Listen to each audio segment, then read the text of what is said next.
আমার জিনিস সেখানে রেখে দাও। না বৌঠান, এই স্থান অত্যন্ত অসুরক্ষিত।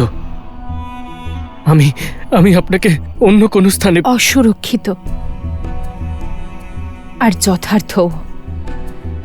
অযোধ্যার ধ্বনি, দৃষ্টি আর স্মৃতির থেকে দূরে।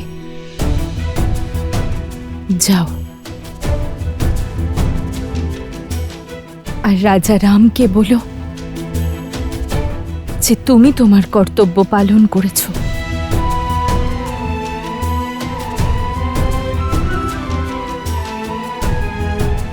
যথাজ্ঞা বৌঠান।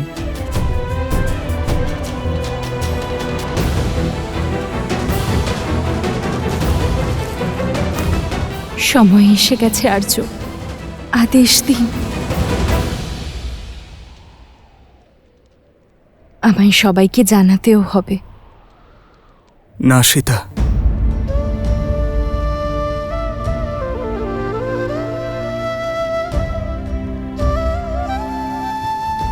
আমার বাম অঙ্গ হওয়ার কারণে এই যজ্ঞে আহুতি তুমি দিচ্ছ, কিন্তু সর্বপ্রথম এই অগ্নির তাপ আমি সহ্য করব। কথা দাও, এই সিদ্ধান্তে তুমি আমার সঙ্গ দেবে। কথা দাও সীতা, যে সংসার এই বনবাসের সত্য কোনো দিন জানবে না। একথা জানবে না যে এইবার বনবাসে যাওয়ার সিদ্ধান্ত তোমার ছিল। সংসারের সম্মুখে তোমাকে ত্যাগ আমি করব। আমার সীতাকে ত্যাগ এই রাম করবে। এই পরিবার, এই নগরী, এই সংসারের প্রত্যেক জ্ঞানী আমার ওপর প্রশ্ন তুলবে। আমার জীবন সৎকর্মের সুখে নয়, এক অন্যায়ের ভার বহন করে কাটবে।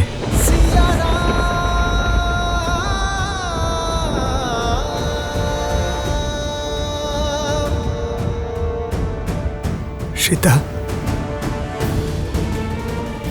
সীতা, আজ থেকে এক মুহূর্তের জন্যও আমার আর প্রসন্নতার অনুভূতি হবে না সীতা। এই আমার প্রায়শ্চিত্ত হবে। কেবল এই প্রায়শ্চিত্তের অনুমতি দিয়ে যেও তুমি আমায়।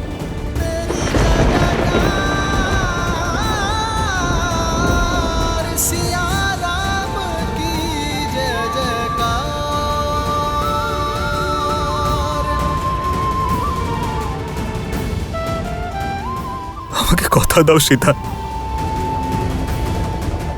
আমি কথা দিলাম,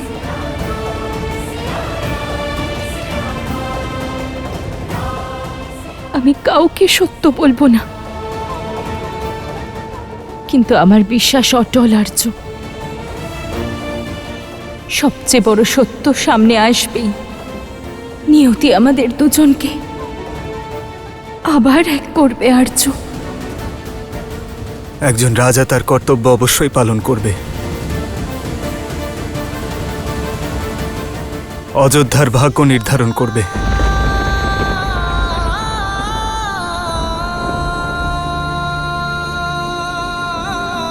কিন্তু রাম তার নিজের ভাগ্যে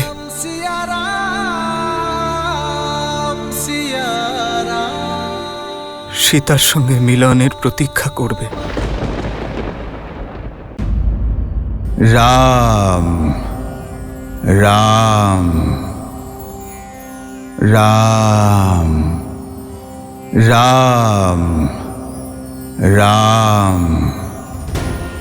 রাম রাম রাম রাম।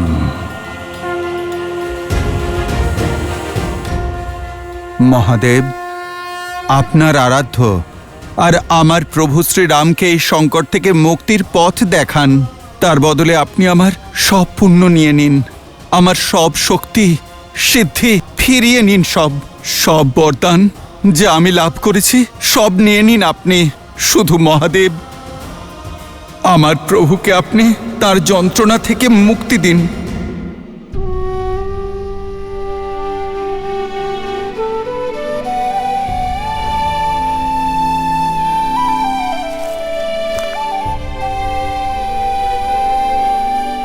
দাদার জন্য কোনো বার্তা বৌঠান? হ্যাঁ, ওনাকে বলো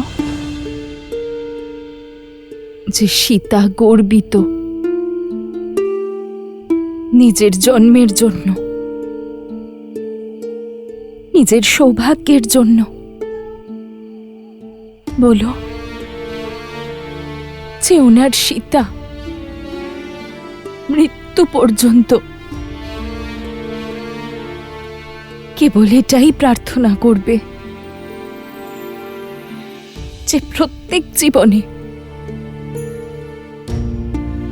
শ্রীরামই যেন আমার স্বামী হন,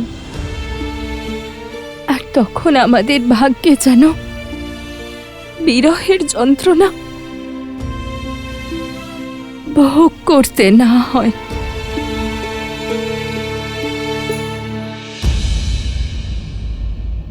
আর আমি প্রার্থনা করব বৌঠান, যেন এর পরে প্রত্যেক জন্মে আমি আপনার দেওর হয়ে নয়, যেন আপনার পুত্র হয়ে জন্ম নিই, যাতে কোনো রাজা, কোনো প্রজার বন্ধন যেন আমাকে মায়ের থেকে আলাদা করতে না পারে।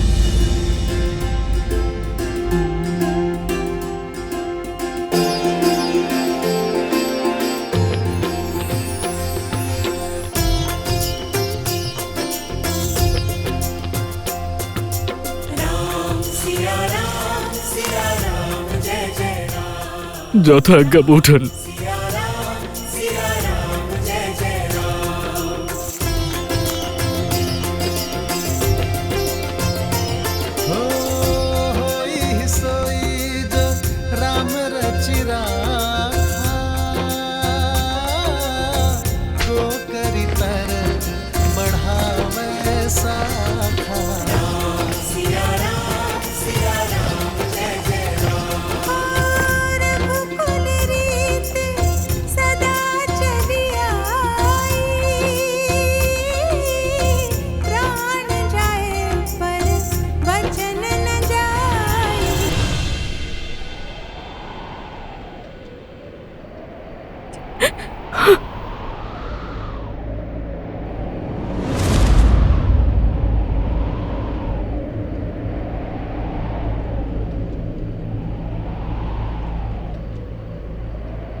শ্রীরাম! শ্রীরাম!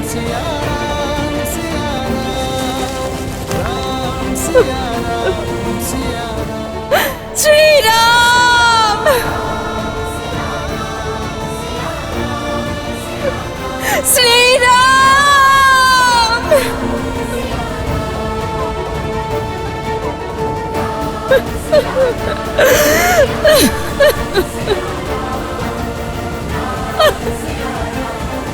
শ্রীরাম!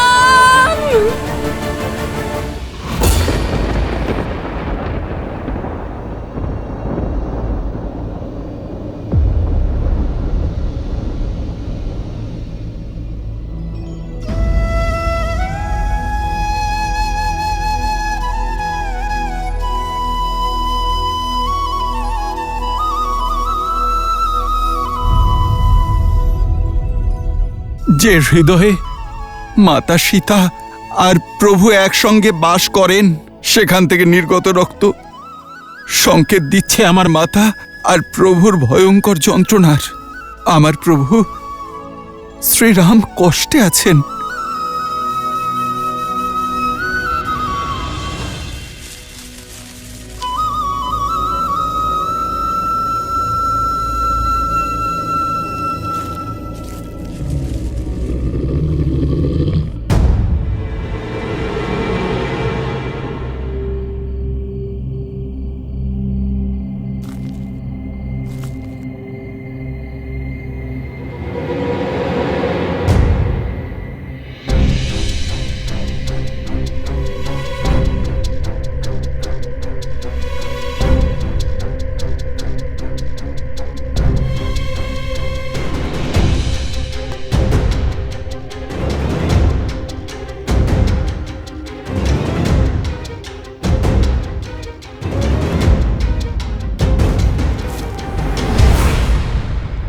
শোনো শোনো শোনো, শোনো শোনো শোনো শোনো শোনো শোনো, মহারাজ রামের আদেশ, কাল ভোরে সূর্যের আলো ফোটা মাত্রই সকল প্রজাবৃন্দ যেন রাজসভায় উপস্থিত থাকেন।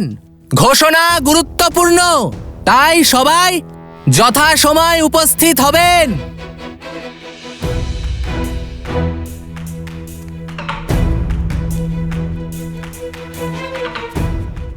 আমি বুঝতে পেরেছি কি ঘোষণা হতে চলেছে। চারিদিকে কানাঘুষো চলছে। রাজা রাম মহারানী সীতাকে ত্যাগ করেছেন। অসম্ভব! রাম আর সীতা এক আত্মা, এক প্রাণ, একে অপরকে ছাড়া অসম্পূর্ণ তারা। না না, আমার সখী রাজপ্রাসাদের দাসী, ওই বলেছে এইসব। তার মানে শ্রী রামের নিজের স্ত্রীর উপর বিশ্বাস ছিল না? তার মানে বস্ত্রক ঠিকই বলছিল। অন্যায় হয়েছে, এটা ঘোর অন্যায়। অপরাধ করেছেন শ্রীরাম। জনক নন্দিনী সীতা সত্য ও সমর্পণের প্রতিমূর্তি। সীতা নির্দোষ। যাই হোক, শ্রীরামচন্দ্র সংসারকে পথ দেখিয়েছেন। এখন নিজের স্ত্রীর উপর সন্দেহ হলেই তাকে ত্যাগ করার অধিকার পাওয়া যাবে, আর তাই করা উচিত। হ্যাঁ, করা উচিত, অবশ্যই করা উচিত। হ্যাঁ হ্যাঁ, ত্যাগ করা উচিত, অবশ্যই ত্যাগ করা উচিত।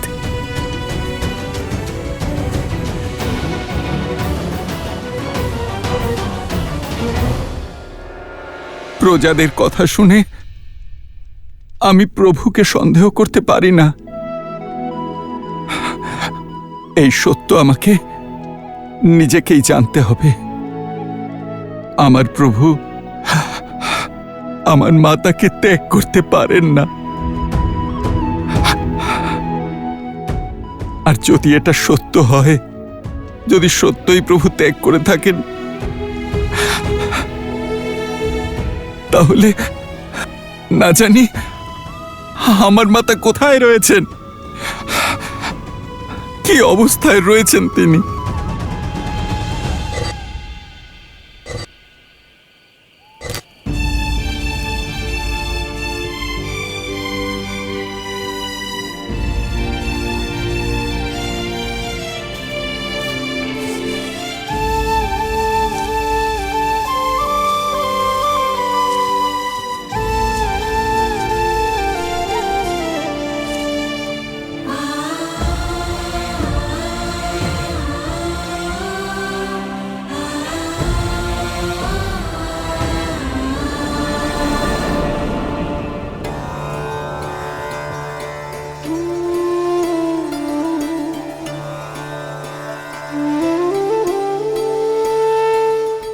শয্যার ওপর নিমের পাতা রাখছো কেন দিদি?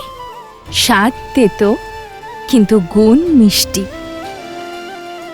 নিমের পাতা শরীর আর মনকে বিশুদ্ধ করে মান্ডবী।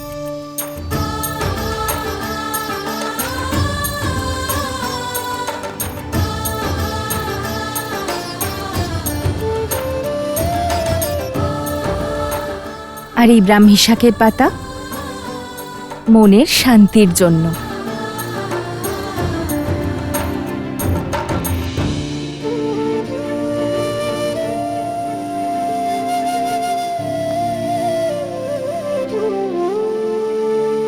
আমি জনক নন্দিনী সীতা অশ্বিনী কুমারকে আহ্বান জানাচ্ছি, যদি আমি পতিব্রতা ধর্ম পালন করে থাকি, যদি আমার সমর্পণ সত্যি হয়,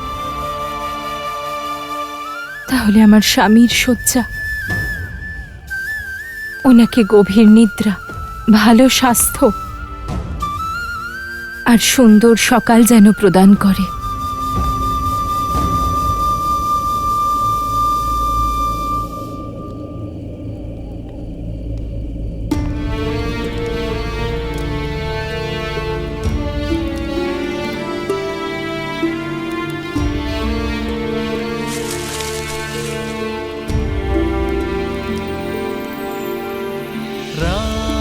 सिया राम सिया राम सिया राम राम सिया राम सिया राम सिया राम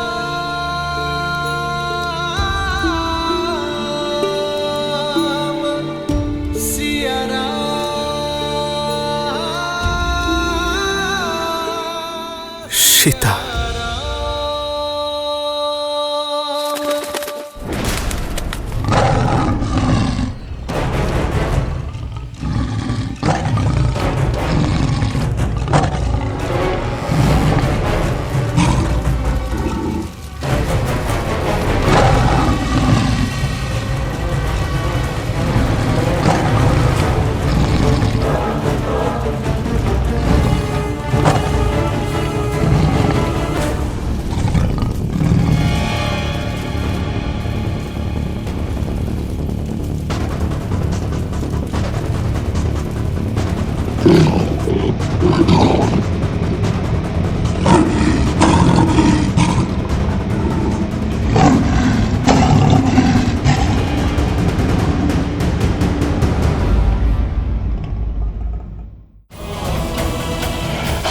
আজ এই সীতা শ্রীরামের ওপর বিশ্বাস রেখে এই রেখা অঙ্কন করছে। শুধু আমাকেই নয়, আমাদের হবু সন্তানকেও রক্ষা করবেন আর্য। শ্রীরাম শ্রীরাম। তক্ষশিলা বর্তমান পাকিস্তানের পেশাবরে অবস্থিত। শ্রী ভরত পুত্র তক্ষ এই নগর স্থাপন করেছিলেন, তাই এই নগরের নাম তক্ষশিলা রাখা হয়েছে।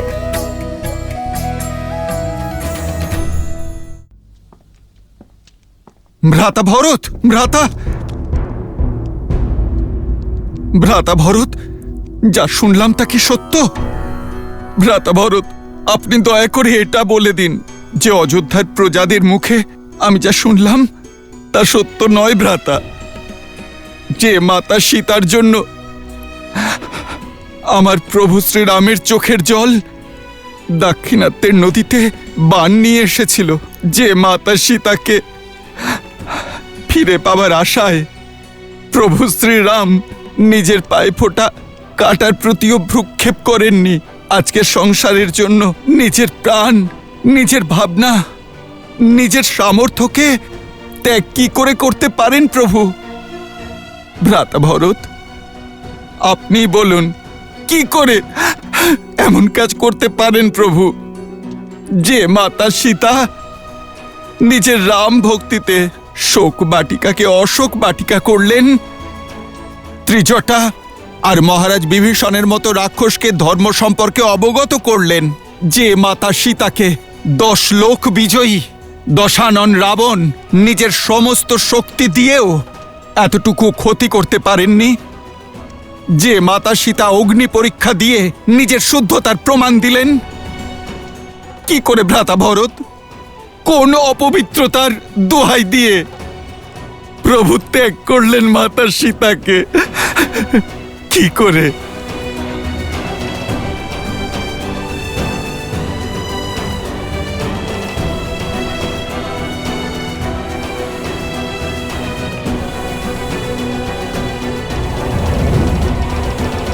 ভ্রাতা ভরত, আপনার মৌনতা বলে দিচ্ছে যে আপনি উত্তর দিতে অসমর্থ।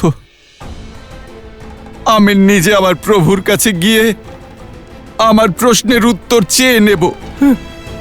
আমার প্রভু মৌন থাকতে পারবেন না। আজ এই সীতা শ্রীরামের ওপর বিশ্বাস রেখে এই রেখা অঙ্কন করছে। শুধু আমাকেই নয়, আমাদের হবু সন্তানকেও রক্ষা করবেন আর্য। শ্রীরাম শ্রীরাম।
এক সময় ভ্রাতা লক্ষণ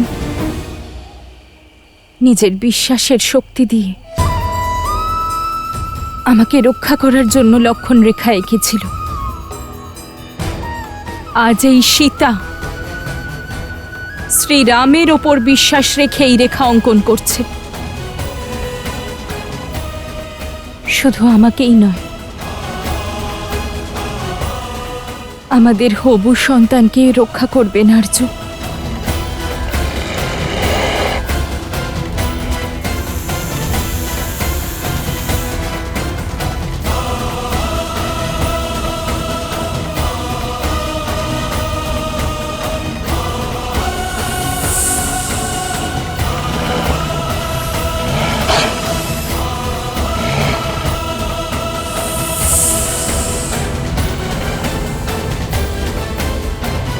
শ্রীরাম,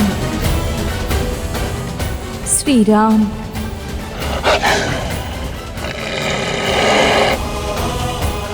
শ্রীরাম, শ্রীরাম, শ্রীরাম।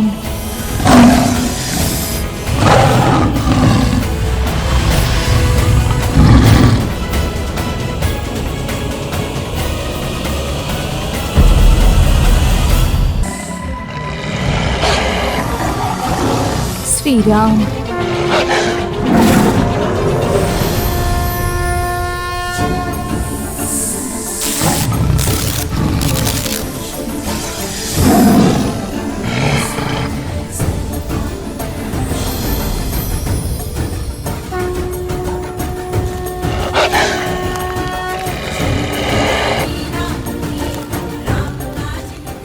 একবার দান করার জন্য মর্যাদার রেখা অতিক্রম করেছিলাম। নিয়তি এমনই খেলা খেলেছিল, কিন্তু আমার স্বামী, আমার শ্রীরাম আমাকে বলেছিলেন যে শুভ কাজের জন্যেও ধর্মের মর্যাদা অতিক্রম করতে নেই। প্রভু, আমার প্রশ্নের উত্তর আমার চাই। প্রভু,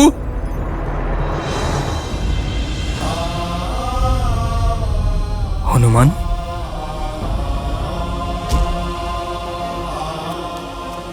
প্রভু,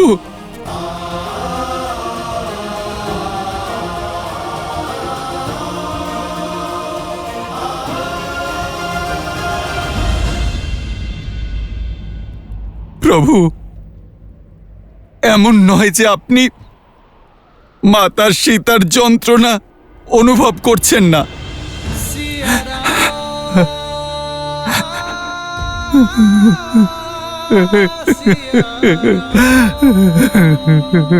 প্রভু, এই ভক্ত ভগবানের সিদ্ধান্ত নিয়ে প্রশ্ন করছে না। আপনি শুধুমাত্র আমায় এইটুকু বলে দিন যে আপনি কোথা থেকে পেলেন এত শক্তি, এত সামর্থ্য, যে মাতাকে ত্যাগ করেও আপনি কিভাবে প্রাণ ধারণ করে আছেন প্রভু।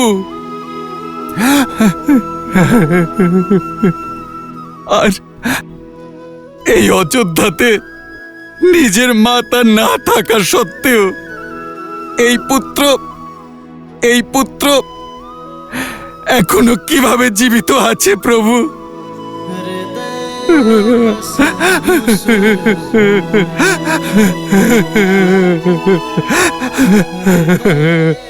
প্রভু,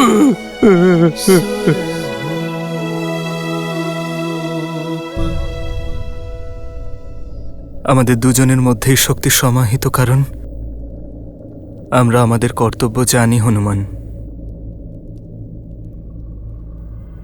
এবং পালন করতেও জানি।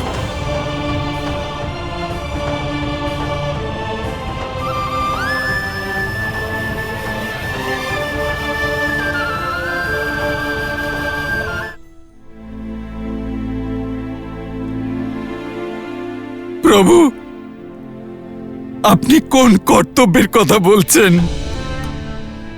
নিজের সবচেয়ে পবিত্র সম্পদকে হারিয়ে কি সম্পদ আপনি দেবেন প্রজাদের হাতে প্রভু?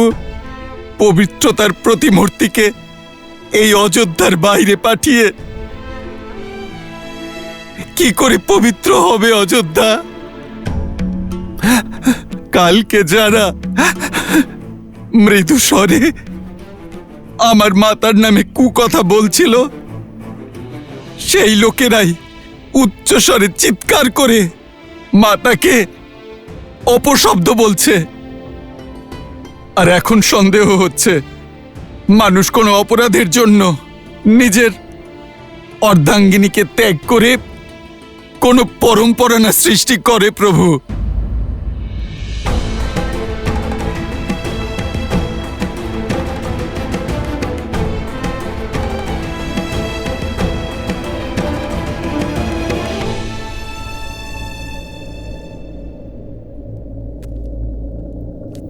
কাল সূর্যোদয় পর্যন্ত ধৈর্য ধরো হনুমান। কাল ভোরে সূর্যোদয়ের প্রথম কিরণের সঙ্গেই আমি সকলকে সম্বোধন করব, তাদের সকল সন্দেহের অবসান করব। ওনারা তাদের সকল প্রশ্নের উত্তর পাবেন।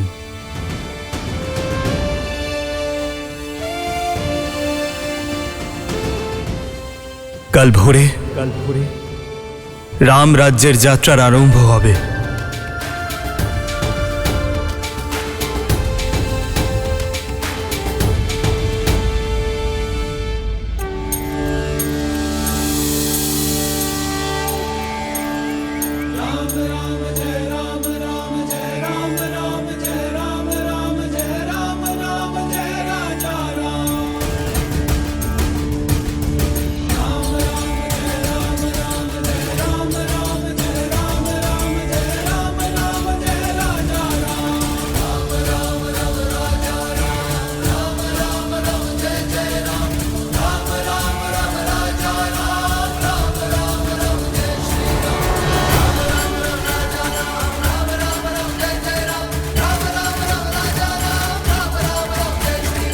আমি তো এটাই বুঝতে পারছি না মহারাজ কেন আমাদের ডেকেছেন। আমার তো মনে হচ্ছে যা কানাঘুষো শুনছিলাম সেটাই সত্যি। মহারানী সীতাকে ত্যাগ করেছেন মহারাজ, সেটা জানাতেই আমাদের ডেকেছেন।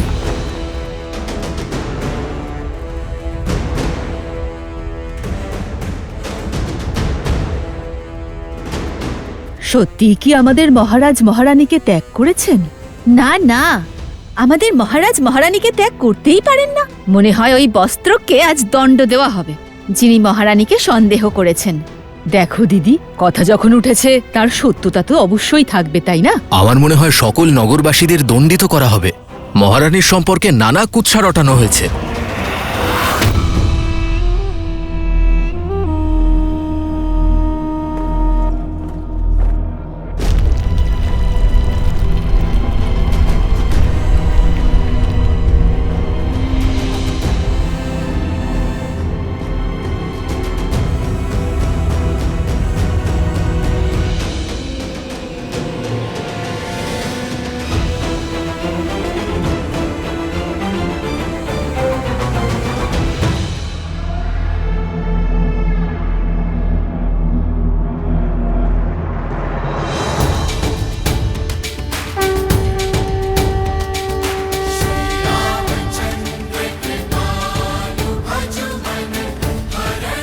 সীতাপতি রামচন্দ্রে, সীতাপতি রামচন্দ্রে, সীতাপতি রামচন্দ্রে, সীতাপতি রামচন্দ্রে।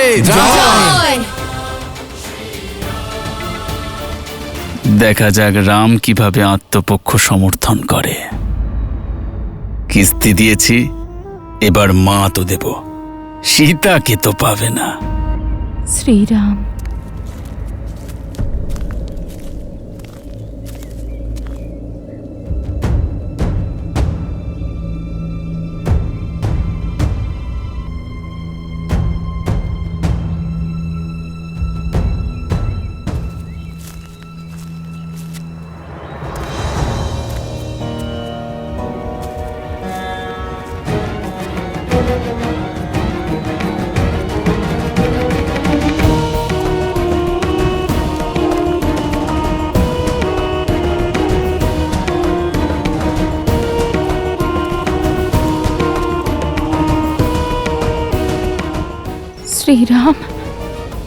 এই ভূমিতে সর্বাধিক পূজিত হন নারী, কারণ নারীর ত্যাগের কোনো সীমা নেই।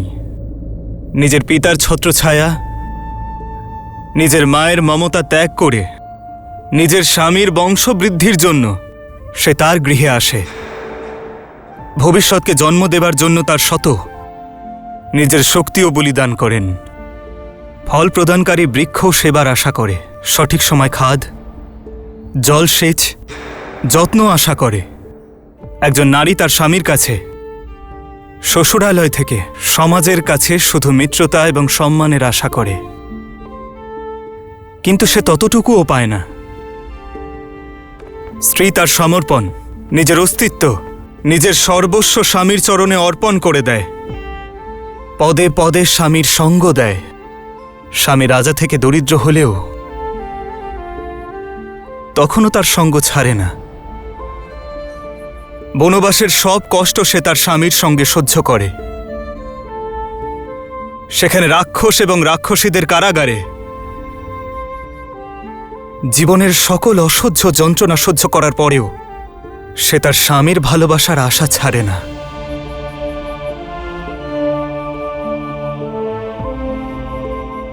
আমার প্রিয় প্রজাগণ, নারীকে মিথ্যে লাঞ্ছিত করার পর তার পবিত্রতা ক্ষীণ হয়ে যায় না, তার ত্যাগের পরাজয় হয় না। পরাজয় তো সেই স্বামীর হয় যে স্বামী তার স্ত্রীর ত্যাগকে সমুচিত স্থান দিতে পারে না।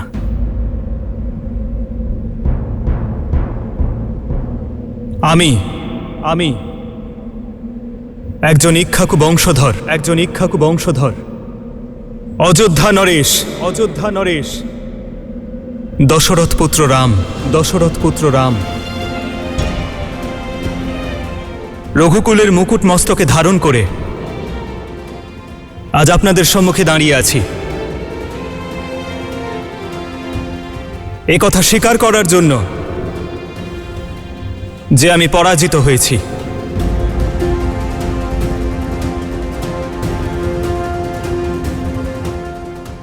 আমার সীতাকে বিবাহে দেওয়া প্রতিশ্রুতি আজ আমি ভঙ্গ করেছি।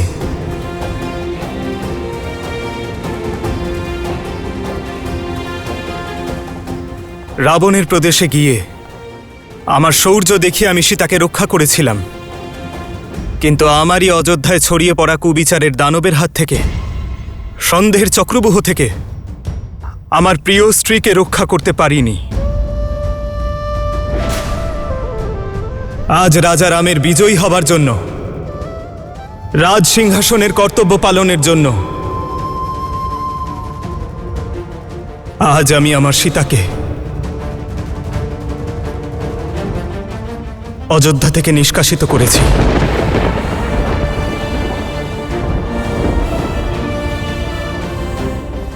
কিন্তু এর অর্থ এই নয়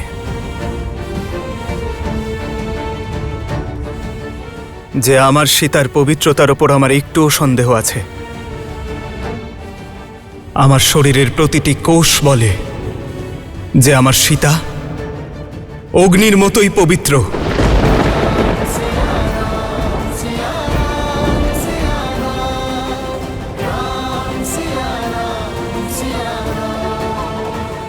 অদ্ভুত তাই না? যার পবিত্রতার সাক্ষী স্বয়ং অগ্নিদেব ছিলেন, তার এই নিষ্ঠুর স্বামী তার সঙ্গ দিতে পারল না। যে সঙ্গে বনবাসিনী হয়েছিল, আমি তাকেই একা গর্ভাবস্থায় বনবাসে পাঠিয়ে দিলাম। আমার স্বর্গীয় পিতা মহারাজ দশরথ বলতেন যে সিংহাসন যোগ্য বেদীর মতো হয়, আর আজ সিংহাসনের এই বেদিতে আমি সীতার সুখের আহুতি দিয়েছি।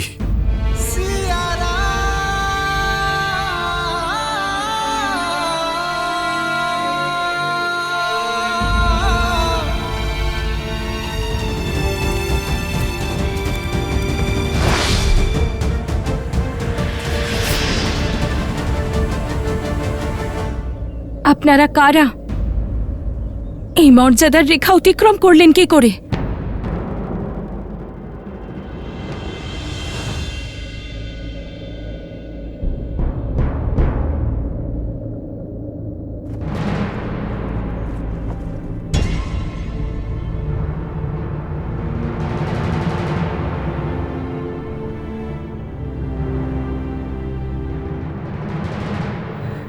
কিন্তু এখন আর কিছু সম্ভব নয়। ধনুক থেকে বাণ নিক্ষেপ হয়েছে। এই ধুলো দেখতে পাচ্ছেন? ধুলো এক মুহূর্তে উড়ে যাবে, বাতাবরণে মিশে যাবে, আপনাদের নিঃশ্বাসে মিশে যাবে। কিন্তু এই ধুলোর প্রতিটি কণাকে আর কেউ একত্রিত করতে পারবে না। ঠিক তেমনই মিথ্যে সন্দেহের বশে বলা কথা মুছে ফেলা যায় না। আমার রাজ্যে ছড়িয়ে পড়া কুবিচার এবং আসরিক চিন্তাধারাকে মুছে ফেলার কথা দিয়েছি আমার সীতাকে। সেই জন্য আমার সীতার সঙ্গে আমি বনবাস ধারণ করিনি। আজ অযোধ্যার মানুষরা জিতে গেল, কিন্তু মনুষ্যত্ব হেরে গেল।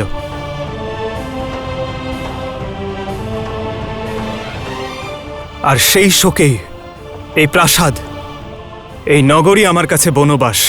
আমাদের ভুল হয়ে গেছে মহারাজ, ক্ষমা করে দিন। আমরা খুব বড় ভুল করে ফেলেছি মহারাজ, আমাদের ক্ষমা করে দিন, আমাদের সবাইকে ক্ষমা করে দিন। মহারানী সীতাকে ফিরিয়ে আনুন মহারাজ, ওনাকে ত্যাগ করবেন না। ফিরিয়ে আনুন মহারাজ, ফিরিয়ে আনুন, ফিরিয়ে আনুন মহারাজ, ফিরিয়ে আনুন মহারাজ, ফিরিয়ে আনুন মহারানীকে মহারাজ, ফিরিয়ে আনুন ওনাকে, ফিরিয়ে আনুন মহারানীকে মহারাজ, ফিরিয়ে আনুন ওনাকে।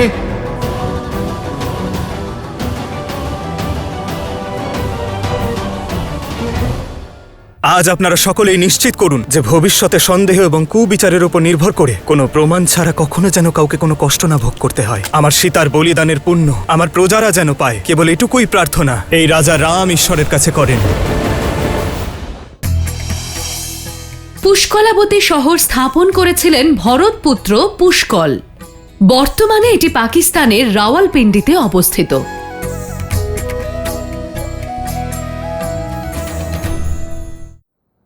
কোনো রাজ্যে অধর্ম প্রবেশ করলে তাতে দোষ রাজারই হয়। আমি আমার প্রাণ শক্তিকে ছাড়া থাকি, এই আমার প্রায়শ্চিত্ত।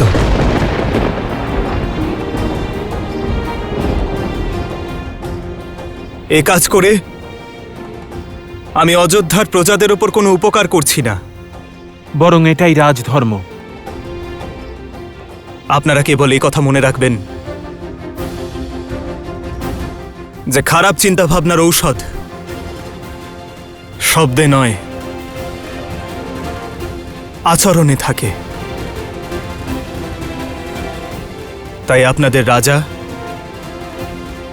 তথা আপনাদের রানী নিজেদের আচরণ দ্বারা তার প্রমাণ দেবার সিদ্ধান্ত নিয়েছেন। যে ধুলো ছড়িয়ে গেছে তার কণা আর একত্রিত করা সম্ভব নয়, কিন্তু ভবিষ্যতে সেই ধুলো যেন আর না ওড়ে তার প্রচেষ্টা অবশ্যই করা যেতে পারে। ভুল শুধরানো যেতে পারে, কিন্তু পাপ নয়। পাপ থেকে কেবল শিক্ষা নেওয়া যায়। আপনাদের হৃদয়ে যে সন্দেহ প্রবেশ করেছে এখনই তা ত্যাগ করুন।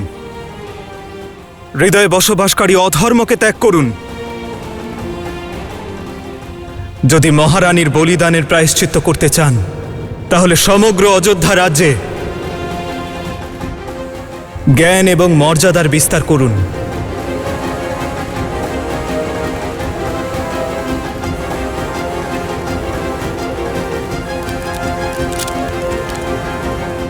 আজ আপনারা সকলেই নিশ্চিত করুন যে ভবিষ্যতে সন্দেহ এবং কুবিচারের উপর নির্ভর করে কোনো প্রমাণ ছাড়া কখনো যেন কাউকে কোনো কষ্ট না ভোগ করতে হয়। আমার সীতার বলিদানের পুণ্য আমার প্রজারা যেন পায়, কেবল এটুকুই প্রার্থনা এই রাজা রাম ঈশ্বরের কাছে করেন।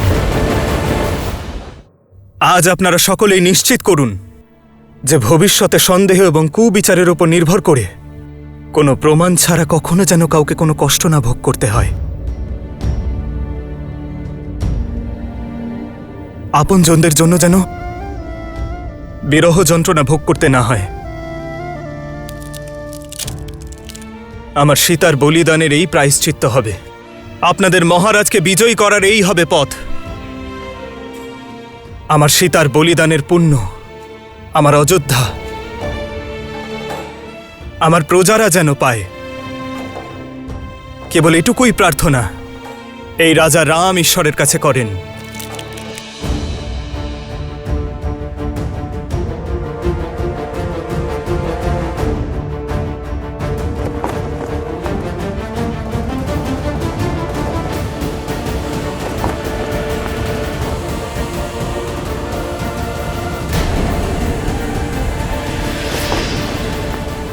দাদা,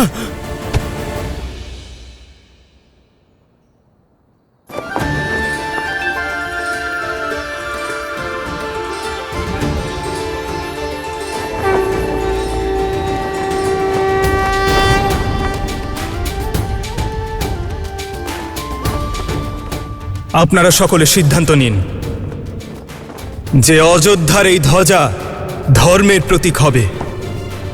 সীতাপতি রামচন্দ্রের জয়, সীতাপতি রামচন্দ্রের জয়, সীতাপতি রামচন্দ্রের জয়, সীতাপতি রামচন্দ্রের জয়, সীতাপতি রামচন্দ্রের জয়, সীতাপতি রামচন্দ্রের জয়, সীতাপতি রামচন্দ্রের জয়, সীতাপতি রামচন্দ্রের